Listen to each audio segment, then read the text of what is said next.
15 দিন অন্তর যদি দিতে পারেন টবের গাছে, তাহলে লঙ্কার জন্য আর আপনাদেরকে বাজারে যেতে হবে না। নমস্কার বন্ধুগণ, আমি অনামিকা আর আপনারা দেখছেন অনামিকা গার্ডেন। তো আজকে আপনাদেরকে দেখাবো টবে আপনারা কিংবা মাটিতে যেখানেই লঙ্কা গাছ লাগান যে কি সার তাতে দিলে প্রচুর পরিমাণে লঙ্কা হবে।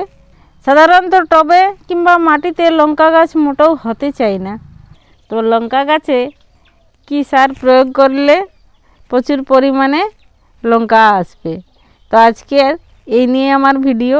আপনারা চলুন সেই ভিডিওটা দেখুন আমি কি পরিচর্যা করছি যে প্রচুর পরিমাণে ফলন পাবে আপনারা। তো এই যে দেখছেন এটা সরষের খোলের গুঁড়ো, সেইটি আমি ব্যবহার করছি লঙ্কা গাছের জন্য। আমরা এমন কোনো সার দেব না যা লঙ্কা গাছকে ক্ষতি করে।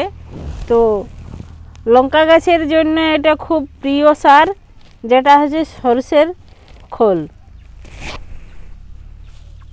আর আমি দেব এখানে সেই অনুখাদ্যটি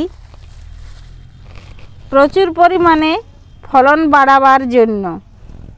এই সারটি আপনারা 15 দিন অন্তর যদি দিতে পারেন টবের গাছে, তাহলে লঙ্কার জন্য আর আপনাদেরকে বাজারে যেতে হবে না। বাড়ির লঙ্কাটা আপনি ঘরেই পেয়ে যাবেন। দেখুন সেই লঙ্কা গাছটি যেটা দিয়ে আমি পরিচর্যা করেছি, সেই লঙ্কা গাছটিতে কত পরিমাণে ফল আছে সেটা আপনারা দেখুন। আর আমার এই পরিচর্যাটাও দেখুন, এটাই আমি এই সমস্ত সবজিতে ব্যবহার করি।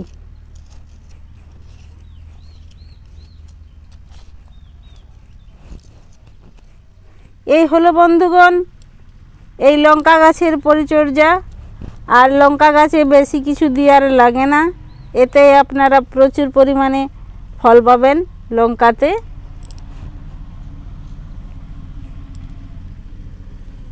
তো কেমন লাগলো পরিচর্যাটা আপনারা জানাবেন আমাকে কমেন্টে। আর ভালো লেগে যদি থাকে আপনাদের অবশ্যই লাইক করবেন।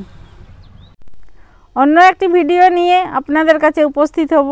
আজকে এই পর্যন্ত, আপনাদেরকে অনেক অনেক ধন্যবাদ। নমস্কার।